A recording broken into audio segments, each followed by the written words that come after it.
What is going on, y'all? It is the Caveman back at it again with another video. Last night at 8 p.m. Eastern, I'm sure you probably saw, the NFL released the official schedule for the 2022 NFL season. Even though over the last couple days, a bunch of leaks have pretty much exposed the entirety of the schedule for every team across the NFL, it doesn't matter. We were all clamoring for it at 8 p.m. last night anyway. And of course, immediately following the schedule release, I gotta do my Buffalo Bills prediction for the 2022 NFL season. Before I get into it, you guys know the drill around here. Mott's applesauce. If you're ever hungry, thirsty, whatever it might be, Mott's applesauce will satisfy whatever satisfying you satisfy the Caveman guarantee. I promise it will never fail you. Looking at this schedule, man, what a time to be a Bills fan. Over the last 10 or so years, we would have clamored to have one or maybe two primetime games in a single season. This year, we have 5. That's not even considering the fact that we play on Christmas Eve and Thanksgiving. I didn't even know that those weren't considered primetime games. I mean, if you would have asked me 24 hours ago, I would have been like, yeah, that's obviously primetime. But anyways, let's get on track here. A schedule/record prediction is pretty self-explanatory. I'm going to go through all 17 games, give you a win-loss prediction as well as a score prediction to kick off the season for not only the Buffalo Bills, but for the entirety of the NFL. Thursday Night Football, we have the season opener, and the Buffalo Bills will be traveling to SoFi Stadium to take on the Super Bowl champions Los Angeles Rams.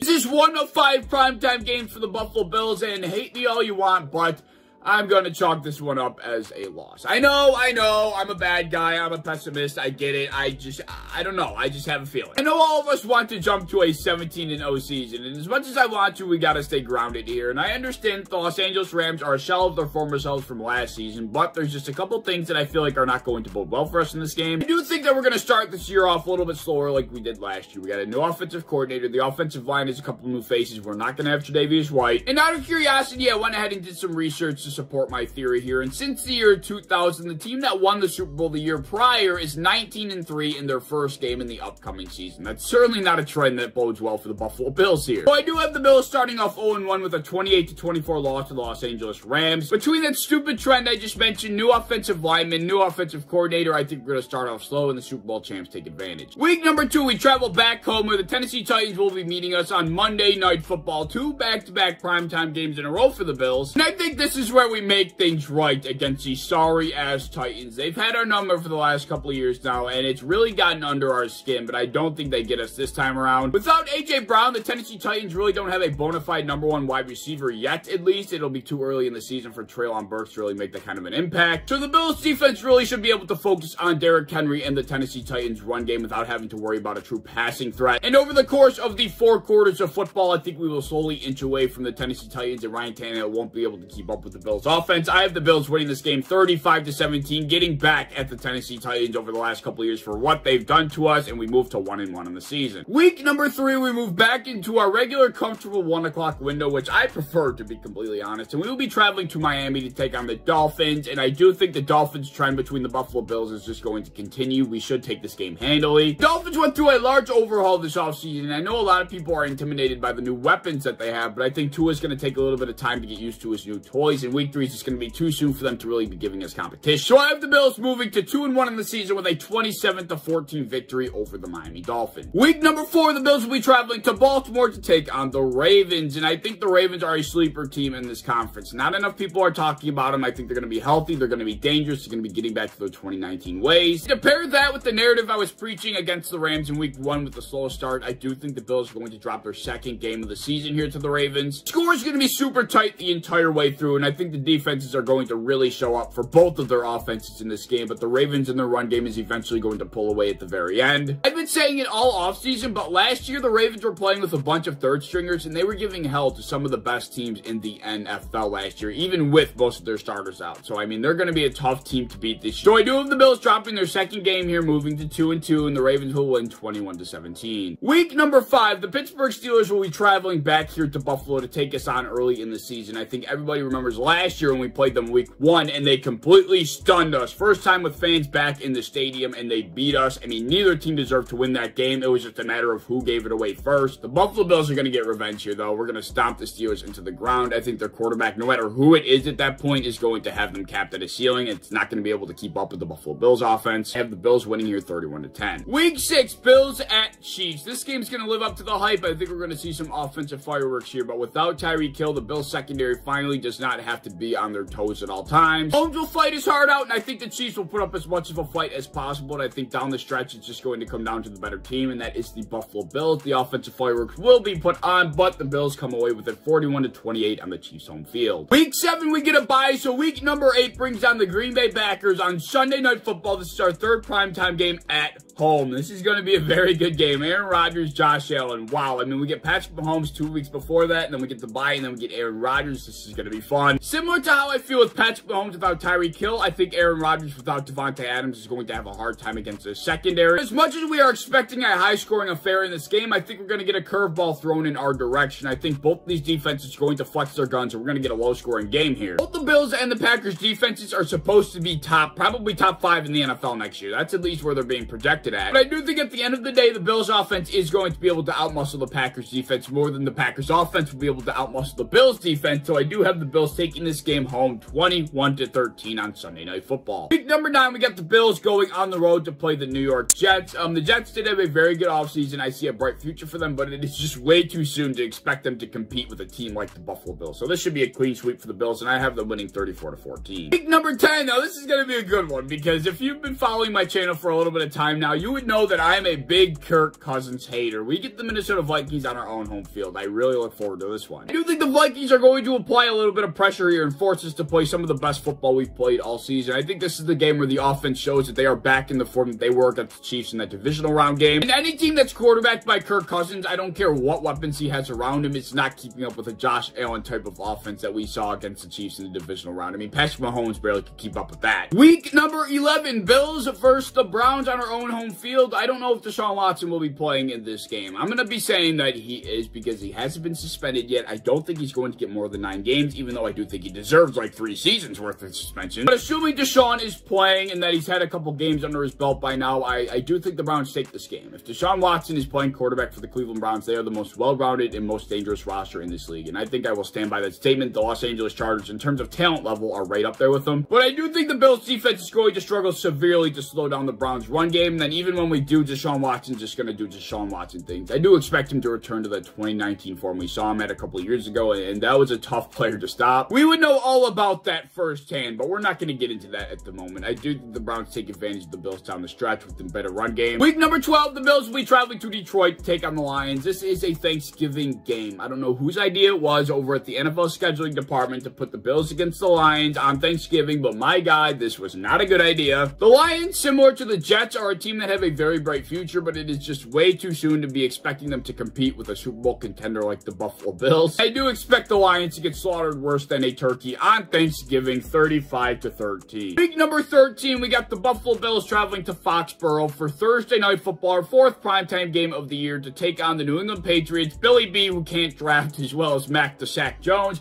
This is a game that I will expect the Bills to just take care of easily. Similar to how I feel with the Minnesota Vikings, any team quarterbacked by Mac Jones is not keeping up with an offense quarterbacked by Josh Allen unless there are 55-mile-per-hour winds and the Patriots can just run the ball down the Bills defense. Just throw it every play. 14, Bills get the Jets at home, and same kind of thing as the first time we play them. The Jets are just not going to be able to keep up with the Bills. I got the Bills winning here 45-21. Week 15, the Bills get their second straight divisional home game as the Miami Dolphins travel to Buffalo for their second meeting of the season. And this game I do expect to be a lot tighter than the first one. I think the Bills are going to be a little bit too high on their horse here. I really could see the Bills trailing by like 3 or 6 points going into halftime, but you know how the Bills work. Like later on in the third quarter, maybe sometime in the fourth, we will just flip some switch and suddenly we'll have the sense knocked back into us. We'll get a grasp onto things later on in that game, and we will not lose to the Dolphins at all this season. I do have the Bills eventually coming out of this game 24-20. I just think they're going to give us a heart attack doing so. 3 weeks remain as we have week 16 as the Bills travel to Chicago to take on the Bears on Christmas Eve. Don't know whose idea it was to put the Bills against the Bears on Christmas Eve, but this is not going to be pretty either. 2 games remaining. This is week 17, our 5th and final primetime game, Monday Night Football. The Bills will be traveling to Cincinnati to take on the Bengals in what should have been the AFC Championship game in 2021. Depending on who you ask, this game can be highly anticipated. If both teams are fighting for a playoff spot or if both teams are in the playoffs, this could be a very good game. But if you were to ask me, I think the Bengals are going to be out of playoff contention at this point, or their odds are going to be very slim. And we are not going to be getting the same Bengals team that we all saw throughout the playoffs last year. I think this is going to be a shell of their former selves. At this point in the season, I think the Bills are going to be taking advantage of that, and they're going to be taking this game easily 35-21 on the Bengals' own home field in our final primetime game of the season. Last but not least, week 18, we have the opportunity to beat the brakes off the Patriots for one final time in the regular season this year. Same narrative, no team with Mac Jones is keeping up with this Bills offense. I mean, this should be an easy one. I think we finish off the season with a victory, winning 34-14. So yeah, there you go. My record or schedule prediction for the Buffalo Bills for the 2022 NFL season, whatever you want to call it. I do have the Bills once again going 14-3. I had the Buffalo Bills going 14-3 last year, but I did not account for the hiccups that we experienced like against the Jaguars. Hopefully we've gotten over those hiccups and we see a much more consistent Bills team in 2022. To be completely honest, I mean, it's not going to be easy for anybody in this conference, even for as good of a team as we are. I mean, our playoff spot is not guaranteed. There is no room for error in this very competitive conference, so we have to play competitive football. It could be what costs us a #1 seed, or it'd be the top seed in our division, or hell, a playoff spot. I mean, there was even a point last year where we're all like, oh my god, like, we are actually contemplating whether or not we are going to make the playoffs. Like, we never would have thought in our wildest dreams that a playoff spot would have been our biggest concern last year. This year, I feel like we're thinking the same exact way, and I mean, we have every right to be thinking that way because we are a Super Bowl contender at the end of the day, but it's not going to be easy. We need to play our best and consistent football each and every week. Like I said, it really could get sketchy if we drop a few games that we're not supposed to. But yeah, those are my thoughts. Those are my predictions. 14-3 for the Buffalo Bills in 2022. Let me know any thoughts you have down in the comment section below. Let me know any predictions you have. Leave them down there as well. But as always, if you enjoy, please like, subscribe, do all the fun stuff. If you want to hit the bell to be notified when I upload, I'd appreciate that. You want to go over to Twitter, follow me over there. I'd appreciate that as well. I have a TikTok down in my description that I think you should check out, and I hope to see you